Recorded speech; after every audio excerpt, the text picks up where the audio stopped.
Good morning students. आज हम exercise कर रहे हैं 8.1 के 7 क्वेश्चन से। लास्ट प्रीवियस वीडियो में आपने देखा 8.1 एक्सरसाइज के मैंने 1 से लेके 6 क्वेश्चन तक कराए थे, तो उन्हीं को हम कंटिन्यू कर रहे हैं इस एक्सरसाइज में। स्टार्ट करते हैं क्वेश्चन नंबर 7 से। क्वेश्चन नंबर 7 में है ABCD is a rhombus. ABCD एक रोम्बस है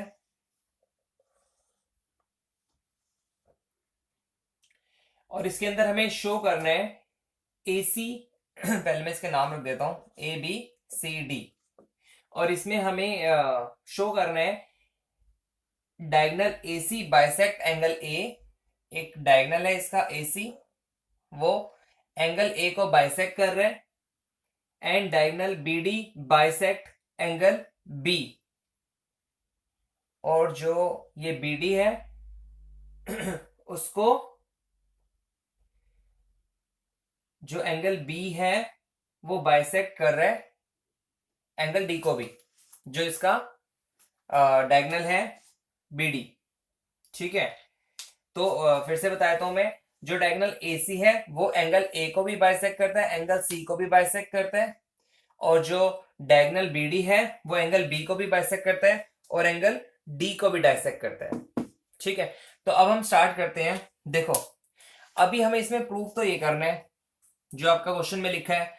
अब इसके अंदर जो जो अवेलेबल है, देखो इसके अलावा जो भी आपको मालूम ही है कि ये डायगोनल को बाइसेक्ट करता है, ठीक है, वो हमें इसके अंदर प्रूव करना है। अब प्रूव करना है इट मींस इसके अंदर बाकी क्या क्या चीजें होती हैं वो आपको मालूम होनी चाहिए।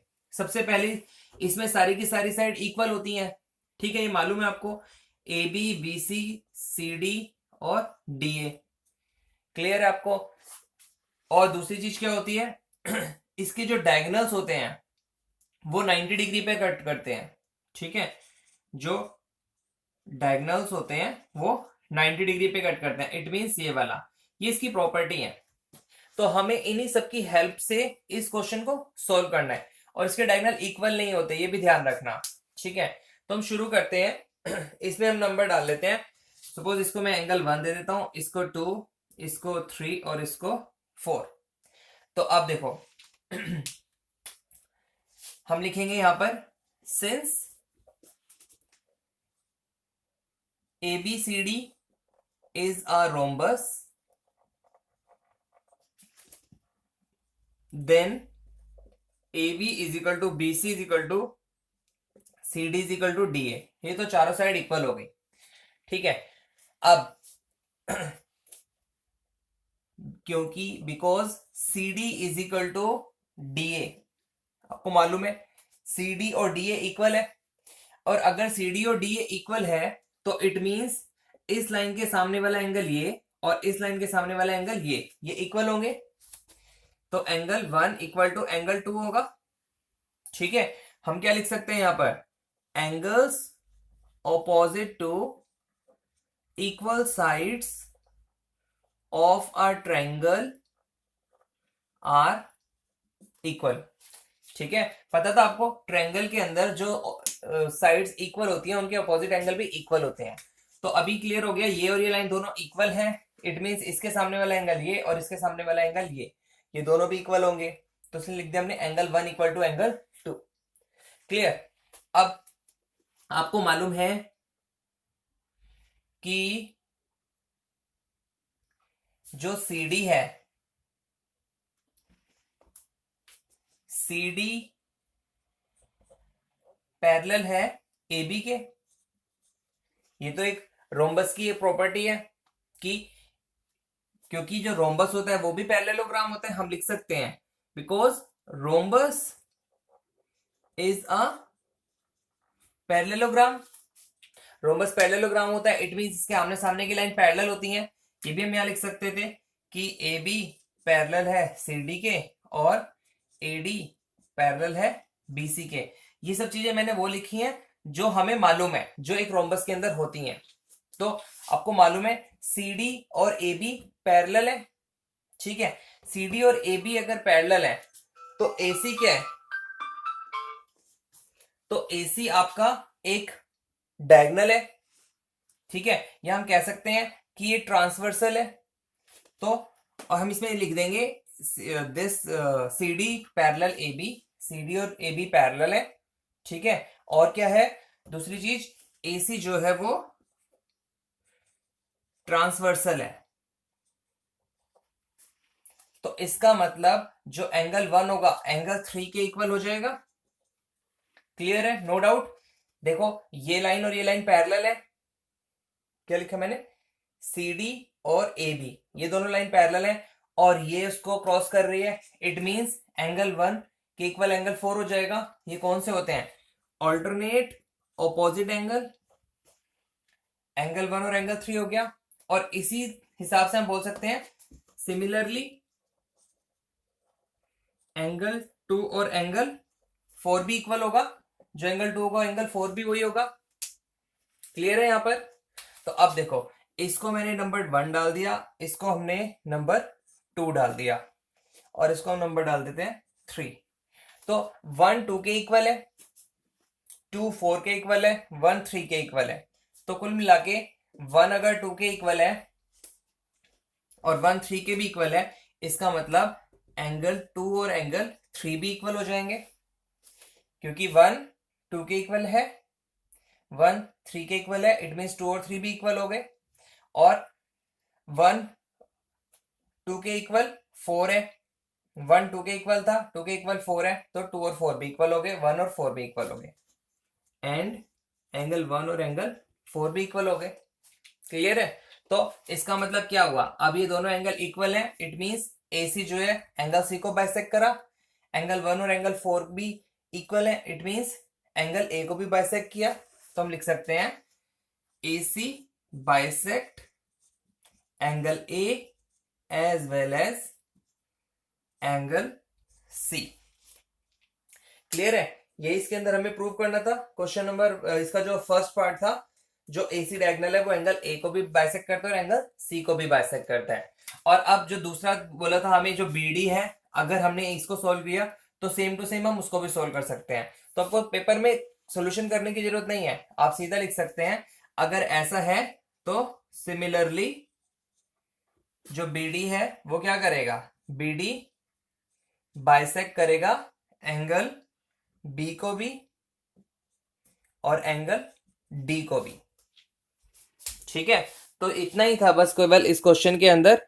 तो आपको क्लियर हो गया होगा, ये कुछ ज्यादा मुश्किल क्वेश्चन नहीं है, बस आपको प्रॉपर्टी पता होनी चाहिए। जो आपसे प्रूव करना है वो आप ध्यान रखो कि आप प्रूव करना है, और जो जो चीजें आपको उसके अंदर मालूम है पहले से, उसके अलावा जो प्रूव करना है उसके अलावा वो सारी चीजें आप अलग से लिख लो। इसी की हेल्प से आपका ये क्वेश्चन हो जाएगा। इसके अंदर हमने ये भी यूज किया है, ये भी यूज किया है, ठीक है, इसकी हमें जरूरत नहीं पड़ी। क्लियर है। तो अब हम नेक्स्ट क्वेश्चन पर मूव करते हैं, क्वेश्चन नंबर 8 पर।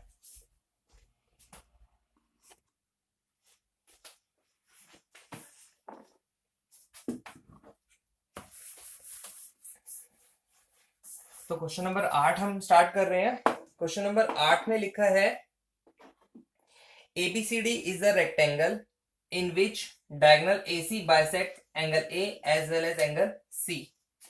तो एक ABC जो है, ABCD एक रेक्टेंगल है, मैं इसमें नाम देता हूं ABCD, ठीक है।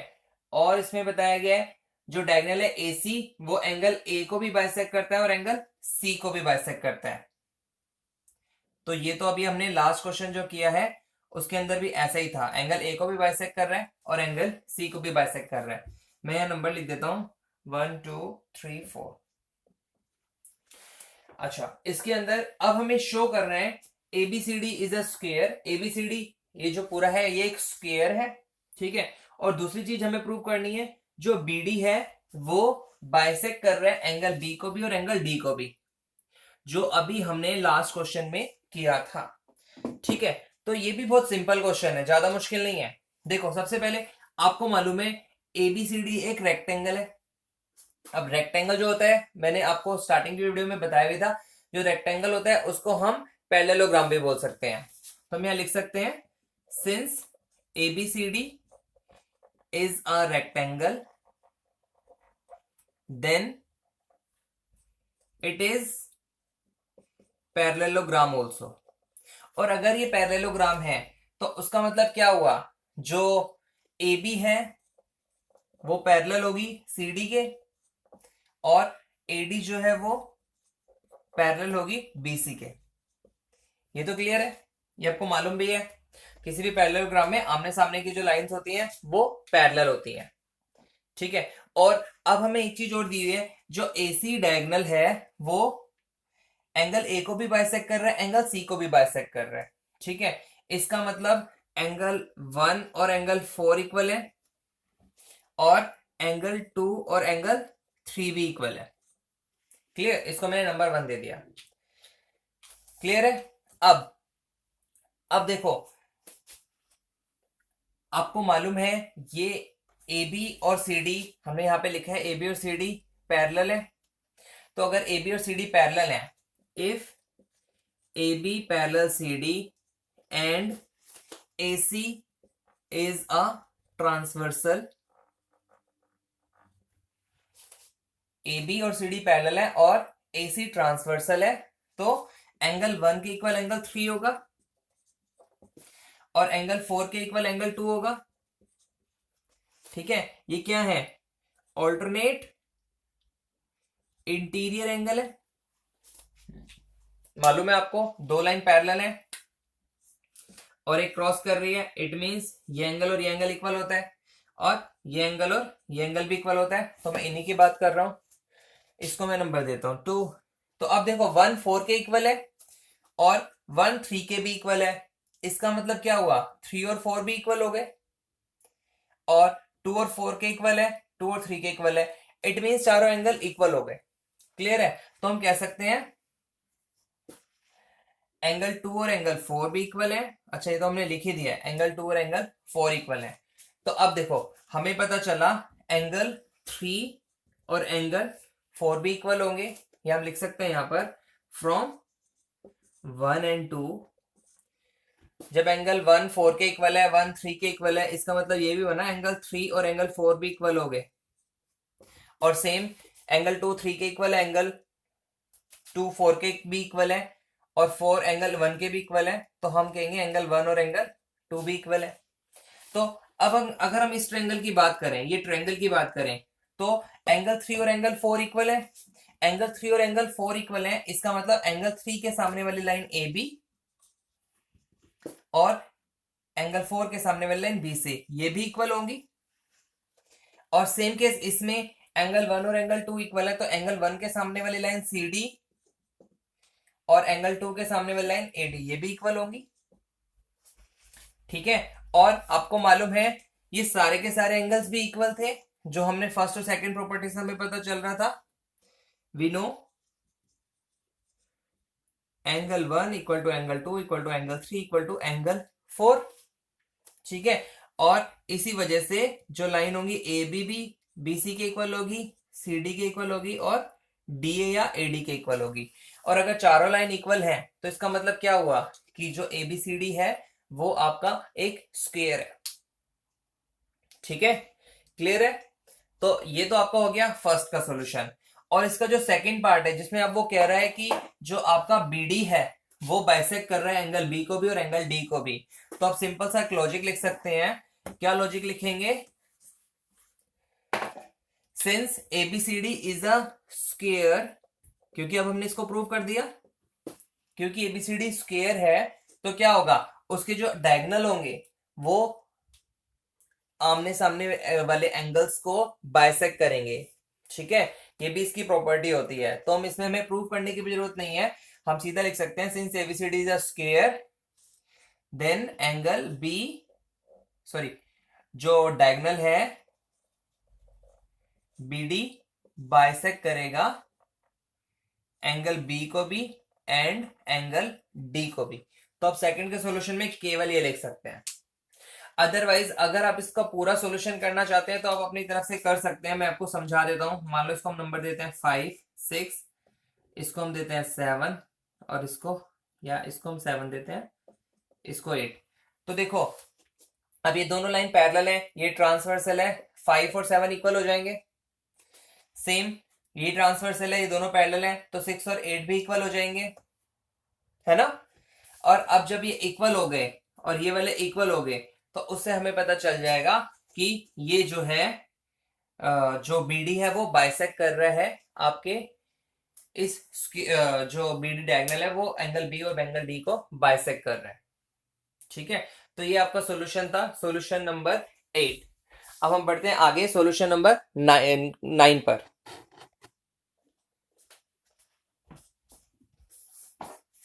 तो क्वेश्चन नंबर 9 कर रहे हैं अब हम। क्वेश्चन नंबर 9 में हमें 5 चीजें प्रूव करके दिखानी है। इसके अंदर हमें एक फिगर दी हुई है इन अ पैरेललोग्राम ABCD। हम बना लेते हैं पहले इसकी फिगर।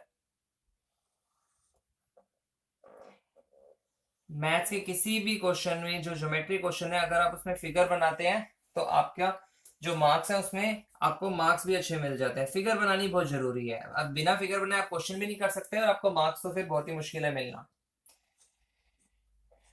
ABCD और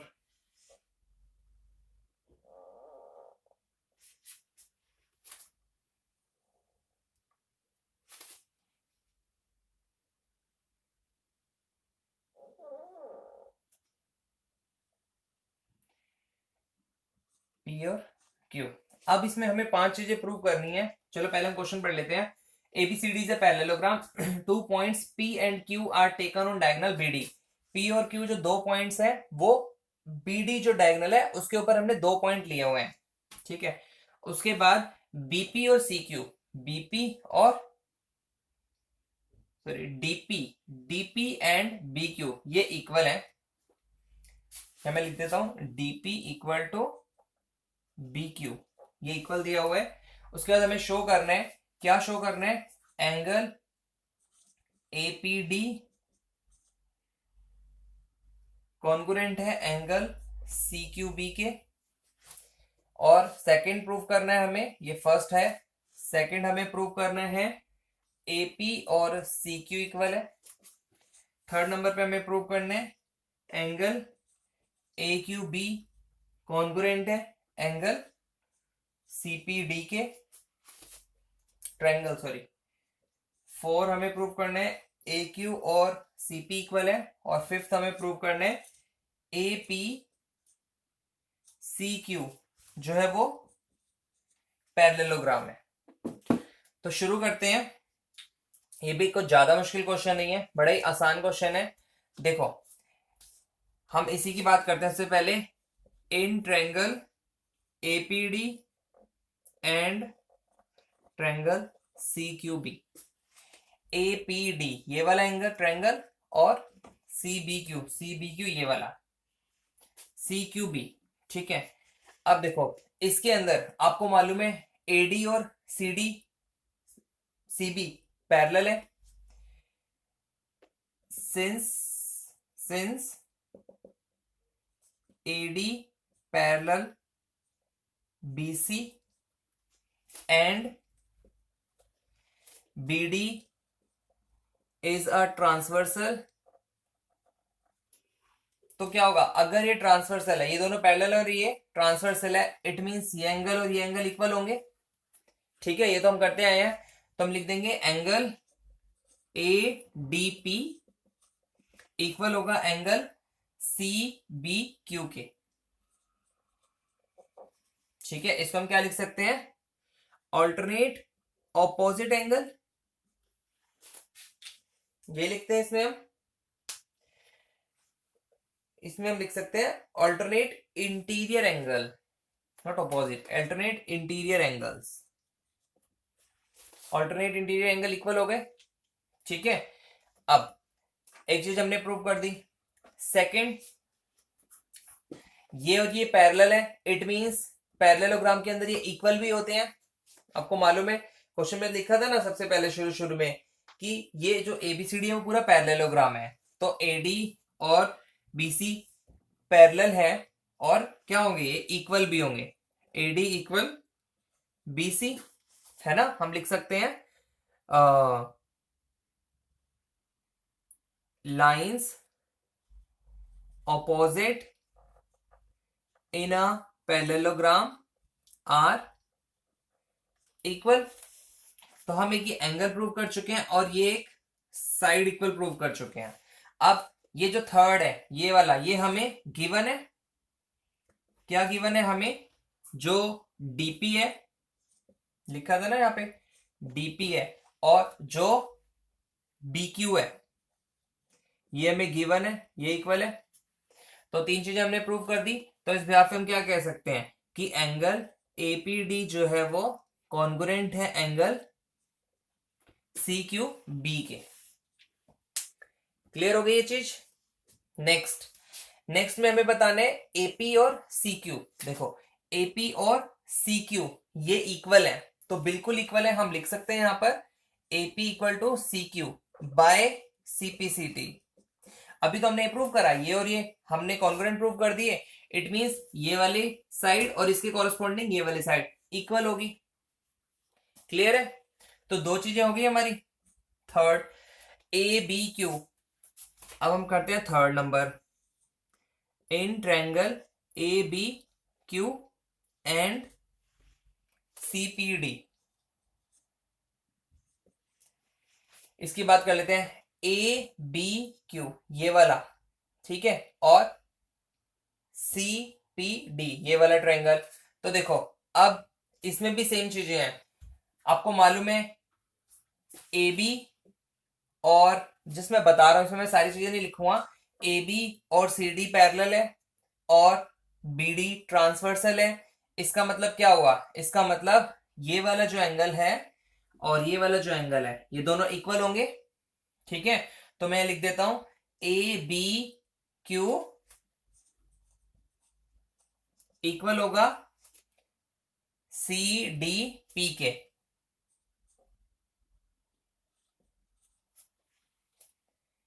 ए बी क्यू इक्वल हो गया सी डी पी के। क्लियर है। तो अब इसके रीजन मैंने यहाँ पे वही रीजन आएगा जो यहाँ पर हमने लिखा है, क्योंकि ये दोनों लाइन पैरेलल होती हैं और ये एक ट्रांसवर्सल है, तो it means their angle equal हो गए। उसके बाद ये और ये लाइन पैरेलल थी, इसका मतलब ए बी और सी डी ये भी इक्वल होगी। ठीक है, इसके अंदर हम वही रीजन लिख सकते हैं, क्योंकि जो पैरेलल लाइंस, पैरेललोग्राम के अंदर जो ऑपोजिट लाइंस होती हैं वो इक्वल होती हैं। अब देखो हम ये प्रूव कर चुके हैं और ये प्रूव कर चुके हैं, ये प्रूव कर चुके हैं और ये प्रूव कर चुके हैं, और थर्ड चीज ये और ये फिर से हमें गिवन है। इसके अंदर हम लिखेंगे बी क्यू और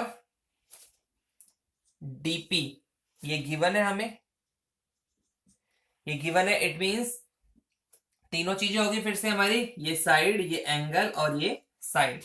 तो यहां पर भी हम लिखेंगे बाय साइड एंगल साइड जो पहले वाला था, और दोबारा से मैं लिखेंगे angle A B Q congruent है एंगल सी डी पी के by S S rule. Clear. और अगर यहाँ पे एस एस रूल लग गया तो हमें फोर्थ चीज में क्या बताना है, ए क्यू और सीपी, ए क्यू और सीपी ये भी इक्वल होंगे।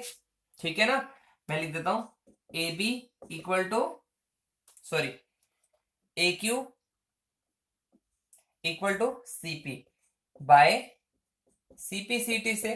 इट मीन सेकंड और फोर्थ तो वैसे ही क्लियर हो गया, इसका हमने कॉन्ग्रुएंट प्रूव कर दिया, और इसकी हेल्प से ये वाला, इसकी हेल्प से ये वाला प्रूव हो गया। ठीक है, अब बात बची लास्ट की, फिफ्थ की। तो देखो एपीसीक्यू पैरेललोग्राम है, एपीसीक्यू पैरेललोग्राम है, मैं इसमें कुछ लिख नहीं रहा, बस बता रहा हूं रीजन, वो भी वही रीजन आप अपने आंसर में लिखेंगे। तो जब हमने इसको कॉन्ग्रुएंट प्रूव किया था, तो हमने ये वाली जो लाइन थी, जिसे मैं इसको ऐसे करके मार्क कर देता हूं, ये वाली लाइन और ये वाली लाइन कॉरेस्पॉन्डिंग लाइन थी एक दूसरे ट्रायंगल की, ये इक्वल थी। ठीक है, हमने कहीं इस पे प्रूव नहीं किया था, लेकिन हमें मालूम था इसको और इसको हमने कॉन्ग्रुएंट प्रूव कर दिया था, तो इसकी कॉरेस्पॉन्डिंग और इसकी कॉरेस्पॉन्डिंग लाइनें इक्वल हो गई थी। लिखा भी था हमने ये वाला एपी और सी क्यू 1 नंबर। ठीक है, दूसरी चीज ये वाली अभी हमने लिखा है ए क्यू और सीपी, ये भी हम लिख चुके हैं, ये भी इक्वल है। तो अगर ये आमने सामने की लाइन इक्वल है तो क्या होगा, ये होगा आपका पैरेललोग्राम। ठीक है, हम रीजन में ये लिख सकते हैं, if AP is equal to C Q and A Q is equal to CP, then A P C Q is a parallelogram. ठीक है, और क्वेश्चन नंबर 9 में आपको यही सब दिया हुआ है। तो क्लियर है क्वेश्चन नंबर 9 भी। अब हम करेंगे क्वेश्चन नंबर 10।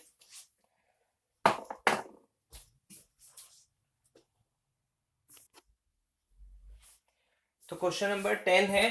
10 में भी ABCD is a parallelogram and AP and CQ are perpendicular. इसके अंदर हमें फिगर दिए, पहले तो हम फिगर ही बना लेते हैं।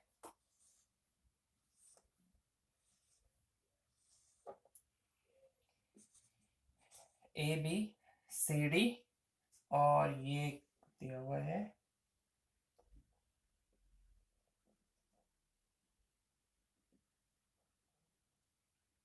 इसको हमने P दिया हुआ है, इसको हमने Q दिया हुआ है।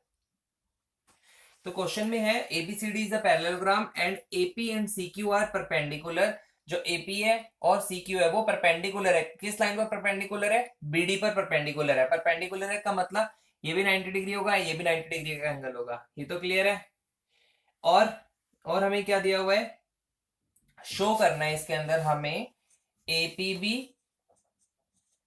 कॉन्ग्रुएंट है CQD के, ठीक है, और दूसरी AP is equal to CQ। दो चीजें इसके अंदर हमें प्रूव करनी है। तो ये तो बहुत सिंपल क्वेश्चन है, सबसे सिंपल क्वेश्चन होगा इस एक्सरसाइज का।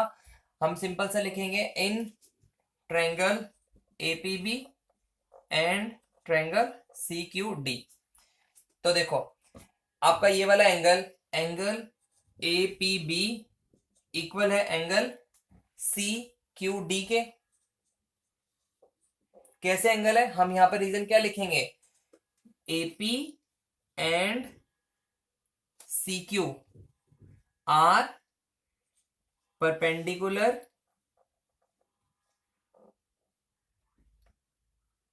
On BD। क्लियर है? AP एंड CQ परपेंडिकुलर है BD पर, ये क्लियर हो गया। उसके बाद नेक्स्ट क्या है? देखो ये वाला एंगल और ये वाला एंगल,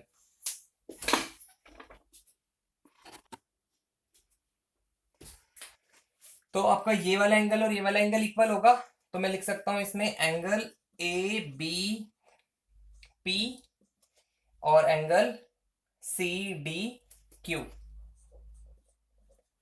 क्यों होंगे इक्वल? क्योंकि आपको मालूम है AB और CD पैरेलल है, पैरेलल लाइंस है, ठीक है। और एंड BD क्या है? ट्रांसवर्सल है। तो अगर ये दोनों पैरेलल और ये ट्रांसवर्सल है तो ऑब्वियसली एंगल दिस और एंगल दिस इक्वल होंगे। क्यों होंगे? एंगल इंटीरियर एंगल, ठीक है, जो इंटीरियर एंगल्स होते हैं वो इक्वल होते हैं। तो ये वाला एंगल हो गया आपका इक्वल। और नेक्स्ट AB और CD, सॉरी ये वाला, इस ट्रायंगल की ये वाली लाइन और इस ट्रायंगल की ये वाली line AB equal to CD। क्यों इक्वल होंगी? क्योंकि ये पैरेललोग्राम है और पैरेललोग्राम में क्या होती है? ऑपोजिट साइड्स इक्वल होती हैं। तो ये भी हमारा क्लियर हो गया। तो एंगल एंगल साइड, तो इन तीन की हेल्प से हम कह सकते हैं एंगल APB परपेंडिकुलर है सॉरी कॉन्ग्रुएंट है एंगल CQD के bye angle angle side rule, ठीक है। और सेकंड चीज हमें प्रूव करनी थी AP is equal to CQ। AP is equal to CQ, ये इक्वल होगी, इसकी कॉरेस्पॉन्डिंग ये वाली साइड होगी। अभी हमने कॉन्ग्रुएंट प्रूव करा है, तो इसके लिए हम लिखेंगे ऐसे, सिंस ट्रायंगल APB ये वाला कॉन्ग्रुएंट है CQD के, तो हम लिख सकते हैं AP is equal to CQ by CPCT से, ठीक है। तो ये दोनों चीजें हमें प्रूव करनी थी और हमने प्रूव कर दी हैं। तो क्लियर हो गया होगा आपको। ये था हमारा क्वेश्चन नंबर 10। अभी इस एक्सरसाइज में केवल दो क्वेश्चन बचे हैं, क्वेश्चन नंबर 11 और क्वेश्चन नंबर 12। इसमें से कुछ आपको अपने आप भी करना चाहिए, लेकिन हम स्टार्ट करते हैं क्वेश्चन नंबर 11।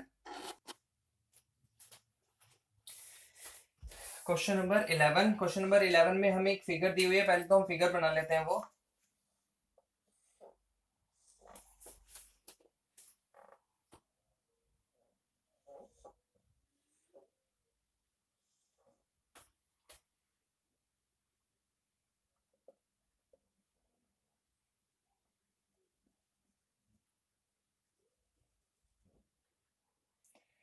ABC DEF। ठीक है, तो इसके अंदर हमें 6 चीजें प्रूव करनी है। तो पहले हम इसको समझ लेते हैं। इस ट्रायंगल और इस ट्रायंगल के अंदर क्या क्या चीजें गिवन है हमें। इसके अंदर हमें बताया गया है ये वाली लाइन और ये वाली लाइन AB और DE इक्वल है, और हमें बताया गया है AB और DE पैरेलल भी हैं। ठीक है, दूसरी चीज ये वाली लाइन BC और CF सॉरी EF ये इक्वल है, और ये पैरेलल भी हैं। BC और CF पैरेलल भी हैं। और अब उसके बाद हमें प्रूव करना है, क्या प्रूव करना है, ABED is a parallelogram. ABED ये वाला जो है वो पैरेललोग्राम है। ठीक है, तो फर्स्ट में हम बताएंगे ABED पैरेललोग्राम है, ये हमें प्रूव करना है। तो सिंपल सा हम इसके अंदर बता सकते हैं कि AB इक्वल टू DE है, गिवन है, और AB पैरेलल भी है DE के, ये भी गिवन है। तो इसी बिहाफ पर हम कह सकते हैं if opposite sides are equal and parallel, then we can say that ABED is a parallelogram। ठीक है, क्लियर है। ये पैरेललोग्राम के लिए अगर अपोजिट साइड्स इक्वल हो गई और पैरेलल हो गई तो बात खत्म, इसका मतलब ये आपका एक पैरेललोग्राम हो जाएगा। सेकंड में आपको लिखा है BEFC BEFC ये वाला एक पैरेललोग्राम है। तो इसके लिए भी हम कह सकते हैं, क्या कह सकते हैं, BC इक्वल टू EF है, ये आपको गिवन था, क्वेश्चन में गिवन है, और BC पैरेलल भी है EF के, ये भी गिवन है। तो इसी बिहाफ पर हम कह सकते हैं, सेम रीजन यहां पर भी आ जाएगा कि ऑपोजिट साइड्स इक्वल भी हैं और पैरेलल भी हैं, इस वजह से BEFC क्या होगा, एक पैरेललोग्राम होगा। ठीक है, क्लियर है। अब ये दोनों चीजें क्लियर हो चुकी हैं, तो दो पार्ट हमारे क्लियर हो गए। थर्ड में बोला है हमें AD पैरेलल CF।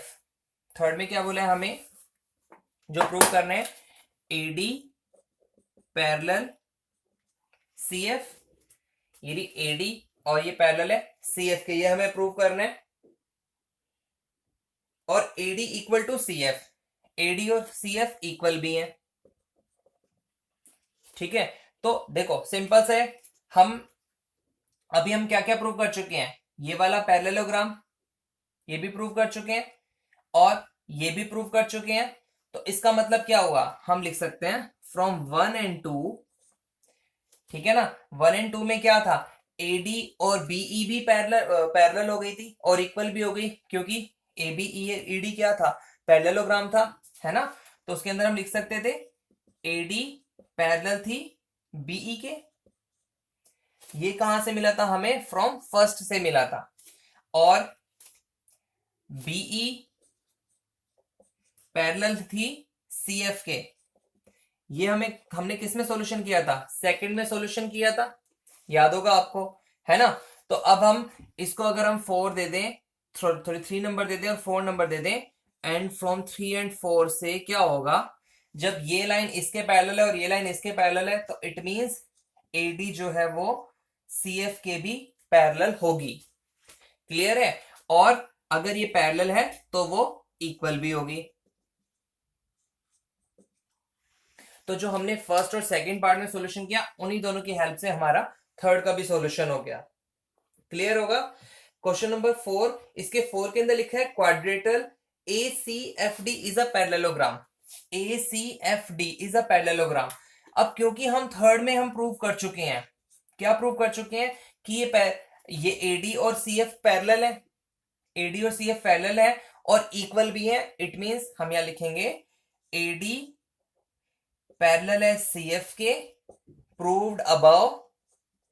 अभी जो हमने प्रूव करा है यहां पर, तो इसीलिए AD इक्वल टू CF भी हो जाएगा और ये इक्वल हो गया तो हम कहेंगे ACFD जो है वो आपका एक पैरेललोग्राम है।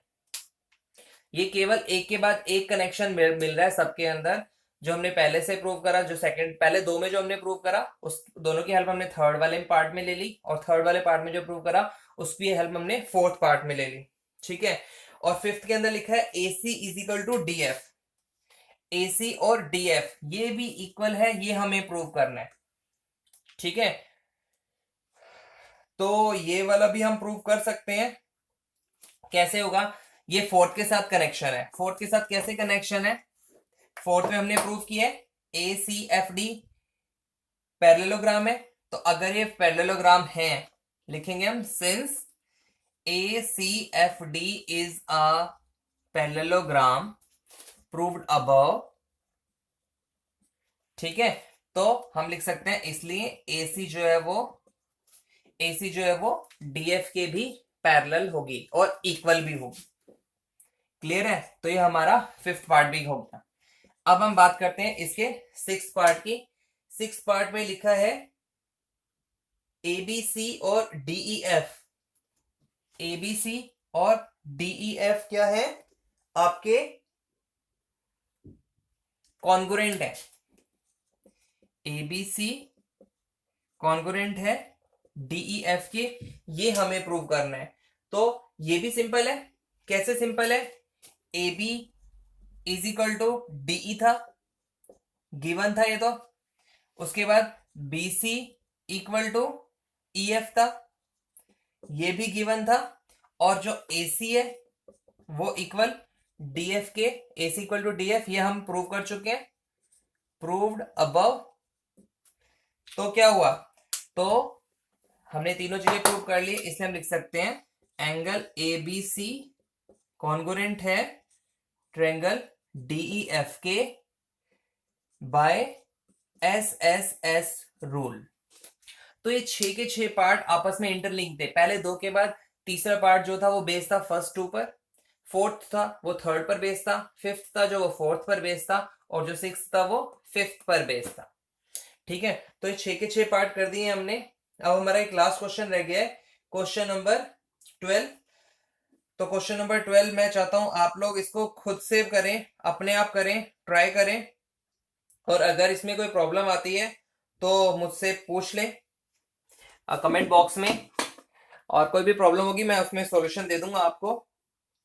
तो ट्राई करो क्वेश्चन नंबर 12। उसके बाद हम नेक्स्ट वीडियो में करेंगे जो आपका 8.2 में जो हम क्वेश्चन करने वाले हैं उससे रिलेटेड इंट्रोडक्शन और कुछ एग्जांपल्स। ठीक है, तो इस वीडियो में आपको कोई भी क्वेश्चन नहीं समझ में आया तो प्लीज मुझे कमेंट करें ताकि मैं आपका सॉल्यूशन बता सकूं कमेंट बॉक्स में। और कोई इंप्रूवमेंट अगर आपको चाहिए, कुछ चीज ज्यादा अच्छे से समझना चाहते हैं तो मुझे कमेंट बॉक्स में लिख दें, मैं उसमें भी आपको और चीजें क्लियर कर सकता हूं, या मैं कोई दूसरी वीडियो भी अपलोड कर सकता हूं जिसके अंदर मैं और अच्छे से बेसिक स्ट्रक्चर समझा सकता हूं। ये सब बेस है आपका जो आपने प्रीवियस चैप्टर करे हैं। कौन कौन से? एंगल्स वाला हमने एक चैप्टर किया था और एक हमने ट्रायंगल्स वाला एक चैप्टर किया था, है ना? तो वो सब पर बेस वो सारी की सारी चीजें इसके अंदर यूज हो रही हैं। तो ये चैप्टर कुछ मुश्किल नहीं है इसके अंदर, बस इसके बाद हमारी 8.2 एक्सरसाइज रह जाएगी और उसके बाद ये वाला चैप्टर हमारा खत्म हो जाएगा। 8.2 में भी कितने क्वेश्चन है? 8.2 में टोटल आई थिंक 7 क्वेश्चन है, क्वेश्चन नंबर 7। हाँ 7 ही है, तो वो हम एक वीडियो में कंप्लीट कर लेंगे। बाकी हम मिलते हैं अपनी नेक्स्ट वीडियो में। Thank you.